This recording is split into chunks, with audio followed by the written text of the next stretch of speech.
Welcome to Punchline Talks, the big interview sponsored by IT solutions company Infostar. My name is Mark Owen, and today my special guest is property developer, MD of William Page Limited, and owner of Special Secret Garden Children's Day Nursery. So hopefully I got that right. Is Charlie Perkins. Hello, Charlie. Hi there, Mark. Nice to see you again. Now, we haven't seen each other for a while. We used to bump into each other regularly on different things, but great to have you on the show. Thank you ever so much for coming along. Can you Well, thanks tell for us, inviting me. please? Can you tell us, please, about what businesses you actually have and how long you've been, owning the different companies? I've been in property for many years, um, from a different background actually originally, but I've been in Gloucester since about 1992, 3, moved here in about 1990, not 1994, 2014, and bought up a property in Spa Road and just started buying and selling commercial property and residential property, but mostly commercial. But along with that, I ended up buying some nice buildings that I really liked and ended up trying to find tenants for them. And so launched, because I couldn't find a tenant to invest in Gloucester, because it was after the last recession, quite tough times, really. I decided, because I couldn't find an operator for a nursery in the building I thought was ideal for it, I launched my own nursery business, and that went well. So I ended up with 2 nurseries. Which I still have now. Secret Garden Nursery actually in Treadworth now, and Secret Garden Nursery in Tuffley, both of which doing well. COVID was obviously a very difficult time for nurseries. Government underfunding has been really difficult, but it's sort of improved now. No, I mean, it's a business I enjoy doing, but I don't actually actively do much day to day in it. The childcare is left to the professionals on site, and I like doing the operation, well, not the operations, the strategic stuff, and like designing the nurseries buildings really, but back in the day. But now I've sort of moved on to other businesses since then. But they're doing well, and in the background, Why, and why we did have you 50 start? odd staff in that business. Why did you start doing nurseries? I mean, obviously you Well, have. I bought a cheap building, Annandale House on Eastgate Street, and it had a quarter of an acre of gardens in the back garden, and it had 15-foot high brick wall all the way around the back garden, so very secure. And I just thought, well, what would that be? I mean, obviously Eastgate Street being nightclub central, I felt there was enough nightclubs and pubs along there, and it's whereas nurseries, there was a lot of people with children walking past, so I just felt that would be a business that would work. But it's a deprived area, it's a difficult area to operate in. And that was quite a difficult building in the end. So we've moved to Treadworth instead, to a single floor building now, which is easier to operate and Is an old ensure pub, isn't it? that we'd be getting staffing and childcare right. So Isn't it an old pub? that's right. Yeah, old pubs make good nurseries. Really, they're big open plan ground floor, and they tend to have car parks and gardens and stuff like that. So it's worked quite well. It must be difficult to find staff and make it, operate. Well, when I first opened, it wasn't. I mean, when I first opened after the last recession, we had 15 applicants for every job. And the last few years, it's been hard to get any. But, I think we're a good employer. People tend to, even when we do lose people, some of them come back. Quite a lot come back, actually. Because I run it arm's length, really. I mean, they're not too pushed to make too much money. They make a bit. As long as they're making some money, I leave them alone to get on with it. And so the staff are not so stressed, I guess, as some chain nursery staff might be. But it is difficult. It is very difficult now, far more difficult than it was. But it seems to be getting a little bit easier again. So, can I ask you what your biggest lesson learned, open a nursery and sort of property developing like this? well, with the nursery one, I probably did overexpand too quickly, actually. I think I got a bit too carried away with, that's what my staff could, making sure you had good management to run it on a day-to-day basis. And obviously at a time when there was very few people to recruit, that was difficult, really. So, next time I think I'd make sure that I made sure I had the right people in place to ensure that we could operate 100% as well as we should. Okay, well, let's move on to sort of the property side, William Page Limited. How many different properties do you actually own around the city? Is it just Gloucester as well, or Well, around the county? no, only in Gloucester really. Some in Cheltenham, some supervised headquarters are in one of my buildings, several of my buildings actually, which obviously is looking a bit sad at the moment. Yes. If they go bust, but never mind. Their rents are too low, so I'll be happy if they leave. Actually, yeah, mostly in Gloucester, really. I mean, I don't really want to go into how many because it's Yeah, one of it's those. okay. But the thing I've been doing in the last few years is judges' lodgings in Gloucester, which I am sure most people in Gloucester will know the judges' lodgings building. Previously, registry office, been school. It's been all these things. Was the MP for Gloucester's House in 1840. But in my opinion, it's the best building in Gloucester historically, and was converted by somebody else 15 years ago, maybe. And again, after the recession, they obviously got into financial trouble. So I bought it and have turned it into upmarket holiday let come service departments. That business, has gone well. I think it's well located for the docks. I mean, it's done well because the docks is now somewhere nice that people want to visit. There's lots of nice restaurants. We're within 100 yards of those, so it does well. I've done all the interior design myself for it, which I really enjoyed, using lots of art from local artist Russell Haynes throughout it. I think I probably spent about 80,000 on artwork with Russell, doing various judges' pictures, custom painted of judges throughout the ages and criminals throughout the ages to adorn the huge walls that there are everywhere. So, and I've really enjoyed that business. It's just been creative, and and it wasn't too difficult because as they came up from the buy-to-let sort of AST sort of market, we converted them one by one. So, and it's been nice. COVID obviously was a tricky time. So, but everybody else has had the same experience. But it isn't without its ups and downs. 3 o'clock in the morning phone calls for somebody's lost their key or drunk and can't find their way about. But that's part of running your own business. You've got to be on call whenever. But I've enjoyed it.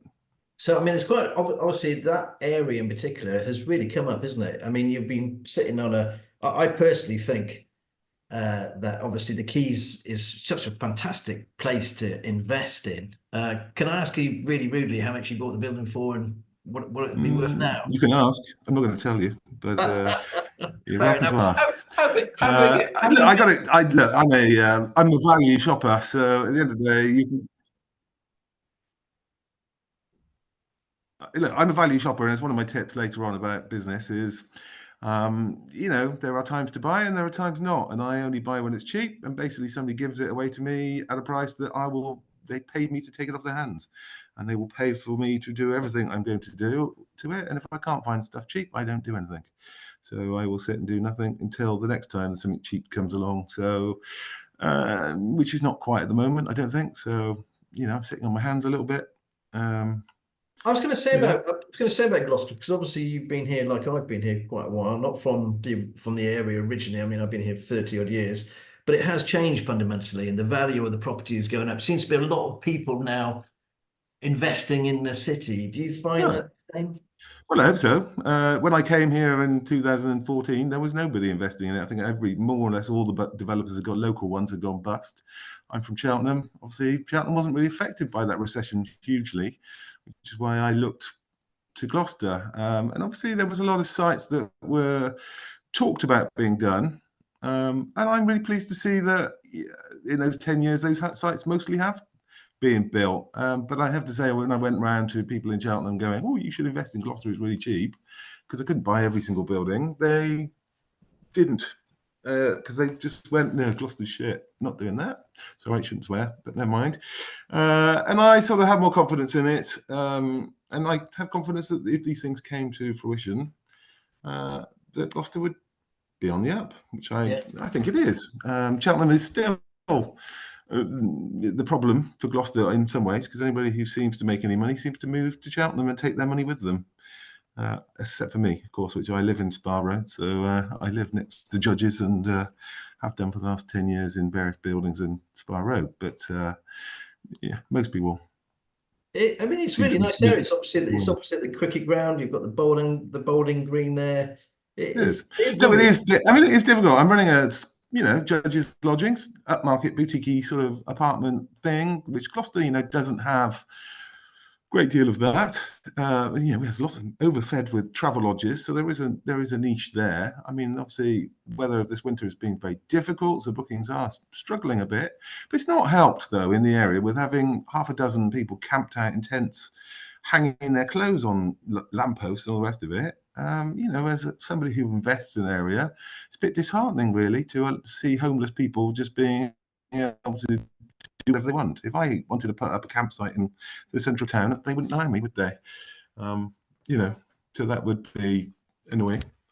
Yes, But yeah, without a shadow of a doubt. So where are you from originally then, Charlie? And well, have you? Cheltenham. I'm a Cheltenham boy, born and bred. So Oh, went to school in Cheltenham, just Cheltenham King secondary modern, bit of a shithole back then. But now Balcarras, of course. But yeah, so just no, nothing, no private education or anything, no university, just did my thing really. What was your thing? Let's go back a little bit then. So when you left school, were you always into property, or did you get into other different types of Mark, businesses? I'm going to be really embarrassing. Can I just go get my battery? Mark, can I just be embarrassing? I need to get my battery charger. Sorry. Yes, of course, yeah. Two I'll seconds, hunt. Mark. I'm just getting my charger. It's running out. Okay, I'll hunt myself. Go. I know. Sorry about that. No worries at all. Thanks, Charlie. So anyway, you decided to leave school. Were you 18 when you left school? Did you always want to get into Yeah. property? What did you do? No. Part-time job at Marks and Spencer's, first job. Then I worked at Eagle Star, life assurance, just as a office clerk, and but I got on their internal management trainee program, which was great. Um, had lots of lovely training that was, let's be honest, most people wouldn't pay for. So, I think I did a 5-day course on how to run a meeting or how to answer the telephone. But all useful stuff in the end, even if you only remember one day of it. But didn't last that long there. It was all a bit dull, really. And the company was quite clearly, I didn't think, doing very well. It was doing a lot of wasting time and all the rest of it. But in the meantime, part of my family had gone into doing raves. So my background actually after that was going into the music industry, doing legal raves. So we Oh, had a company okay. called Fantasia. So 30,000 people parties and all the rest of it. So got made redundant from Eagle Star at some point and became sort of office manager, finance director of Fantasia. So which went What year into was doing sort of record label. So we were a bit like Ministry of Sound. what year was that, Johnny? 92, 3, 93 probably. Late 92, 93. Okay, so you're into the raves, thousands of people. How long did you stay there for? Was it good money? Was Well, we it did that for quite a money? long time. It's like any business. It's, I don't know, thing is, businesses are cyclical. Certainly things like entertainment, people are fickle. So the big event stuff didn't last that long at the time because people moved on. Licenses were harder to get. They wanted to move people into nightclubs and all the rest of it. Bigger events were, not seen as attractive really, and they were expensive to put on. So, but we ended up doing lots of compilation albums. Jeremy Healy, Alistair Whitehead, Paul Oakenfold, etc., etc. But you're dealing with a business where there's a lot of egos involved, and far be it from wasn't a raver. We used to do black tie balls, so it was more people didn't want to go to black tie balls anymore. So what you do? You just put a rave on because that's what they want to go to. What's the difference between a rave and a black tie ball? Well, people just don't dress up. The music in the end was the same, and the licenses were the same, and all the rest of it's the same.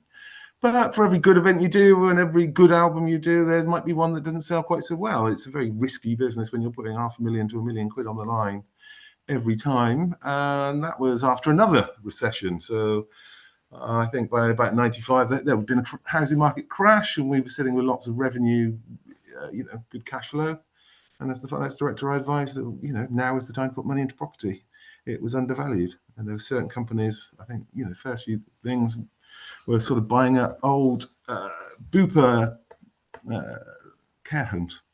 So they changed the regulations from doing 2 people per room to having 1 person per room, which made all these stately homes type properties completely uneconomic for, because they were based on 2 people per room. And the government had arbitrarily decided that, people shouldn't have to share. Well, maybe not. It's not my place to get involved. But I mean, if you're running a business, suddenly you've been told you can't make money. So, but there was an opportunity for other people, so you come along and you buy those. Equally, I've done the same with pubs in Gloucester. Pubs where there are too many pubs now. You open a ton of restaurants, and that's what people seem to want to go to, is restaurants, not just pubs. So some have got shut. I mean, it's all very well people saying, it was better back in the day, but people just don't drink like they used to. So there's no point just having a building sat empty. So which pubs did you buy? Which pubs did you buy? Well, obviously the Victory and the Gladiator. Oh, I've also got Sahara Lounge, which was formerly the Two Pigs, was it? I think, and other ones. Sorry, where's the Sahara Lounge? I'm trying to think where that is. That's on the bottom. So 3 Brunswick. So next to New Look, where what New Look was. Right. Okay. Yes. But an enterprise inn used to sell them off very cheap. So once they knew if you used to buying from them, they would let you buy from them. Right. As priority, really, because all they wanted them off the books as quick as possible. But anyway, back to the Raves went on for quite a while. Then I went into property. Because again, there's only a limited time in that, and there was too many egos involved, so we decided to move into property. So that's what we did, really. But there was again only certain times I'll buy property, so I won't buy when the market, if the return's too low, I won't buy. So because there's just no point. I don't want to do the work for the people who go bust at the next recession are the ones that keep buying. So the idea is not to. No. And but I don't buy and sell, so I buy and hold. So I ended up with revenue streams which are useful, really. Can I ask how many properties you've got in Gloucester? You don't have to give me. You've already asked, and I'm not going to tell you because it's I'm not very relevant. sorry, I didn't realise I already asked it. Do you own the Argos building as well? The top of the Argos? No, I think that's somebody from Cheltenham. Is it? Okay. I was offered it. It wasn't for me. Retail. I don't own a lot of retail. Yes. I think I've got 1 retail shop, and that's a small one. Right. So what would you say was the biggest sort of, if you were going to give someone a top tips on not the I don't want your top tips, but your tips for sort of property development, what would that be? Well, it's timing. I mean, as I said earlier, most of the buildings I've bought, somebody else has given me the money or given me the discount of it to do the work to it. So there is 0 risk, really. And if the price says it's 500,000, well, and I offer 250 at the right time, you'll get it. So timing. And I'm afraid some people, people ask me all the time, what should I buy now? And well, look, if you're buying for your own home, that's a different thing. But if you're buying to make money, I mean, I'm having to borrow money at 8% plus. How can I make money on a buy-to-let or anything? The cost of owning is more. So they'll be banking on growth, which may happen, but may not. So I just don't see the point. Maybe I'm not that good an operator, so I'm not efficient enough, but the margins are too low for me. So it's not something I do, which is why I liked commercial, because the margins are much higher, but the risks are higher. So, and the bank loans are harder to get. Is there a building in Gloucester that you wish you'd bought that sort of never got the chance? Loads, but don't dwell on it. There's point. There's lots I did then buy instead. So, I mean, there was, what was it? The pub. What's the pub on the Cheltenham Road on the right as you go out of Gloucester? What was that called? The double Gloucester. The double Gloucester, wasn't it? I was offered that by Enterprise for fuck all money, and but unfortunately, I just bought something else the day before, so the bank told me to push off. So It was one of those. But it's timing. You can't, you kick yourself because you could see that I had huge building plots on it, but just can't buy them all, can you? I didn't realise how big a land that had around it. I mean, I used to go to there when I was in the Air Force, Yeah, but they could have had that. But I mean, 300 grand, I think I was offered that at. So what do you do in your spare time, Charlie? If I was going to ask you what music you've got in your car, like a CD or something, what have you got there now? God. I don't actually listen to a lot of music. So I mean, if I'd go to anything, it'd be Ed Sheeran. But I listen to a lot of audiobooks. I have Audible, so I listen to a lot of that. I've been doing quite a lot of walking since lockdown or during lockdown as well. So I've been enjoying. I've got the OS Survey map walk thing, which I've done all the walks. Been out this morning as well for a couple of hours with a friend. So that's nice. I like that. But I can also go out my own with an audio play and just listen to that as I walk around. So that's nice. I also do go to board game groups sometimes. So playing complicated board games, not snakes and ladders, but I Like used to war play games? chess with the county one. Hmm? You mean like war games and stuff like that? Well, board games. I don't know if you know board games, you know board games, but I don't know. You'll have to come to the board game group. I'll show you some, but they're not. They're more complicated. They're quite a lot of pieces, and they take several hours to play. Yeah, Dungeons With and and Dragons you go or to these groups, and people teach you.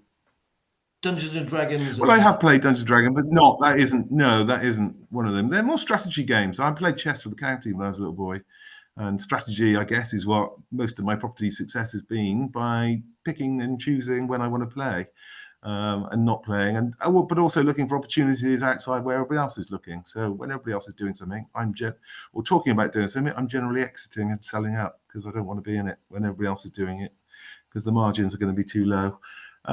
So yeah, board games. I mean, on Tuesday night they have one at in Hucklecote. There's another one on Thursday nights. They're good fun. They're good escapism. So my phone, I'm on call 24/7. So anything that takes me out of that for a few hours, not thinking about work, is a good thing because I'm juggling clearly quite a few different ideas and businesses all the time. So it's just nice to get away. I've just got back from traveling, so I just got back this weekend from Seville, the last minute trip there. That was really nice. Really enjoyed Seville, so I recommend that to anybody who hasn't been. A beautiful city, lots of nice tapas and too many alcoholic drinks, I'm sure, but it was a nice festival on there, so that was good fun. So yeah, so it's a bit it really, going out, meeting my okay. friends. Well, I've got to ask you then as a wrap up, really. What's your top 3 business tips then, please, Charlie? Yeah, so I already said you one, hadn't I? So, But you say it but again. for Say it me, again anyway. So your top no, 3. I'll say it again then. I mean, for me, it's read, read, and read, and maybe watch, I guess, these days. But I read a lot of news and media, so I will read both left, right, and middle press. So everything, and I will from that see what trends there are coming up and what is good and bad. But also what tax tips. If you listen, you can see what's coming before. There's no surprise to me that the government recently tried to clobber Airbnbs with all their tax changes. It's just the way it's all gone. Same with buy-to-lets. If you're making too much money, they'll come for you eventually. So you just got to keep on top of it, and you've got to see it coming, really.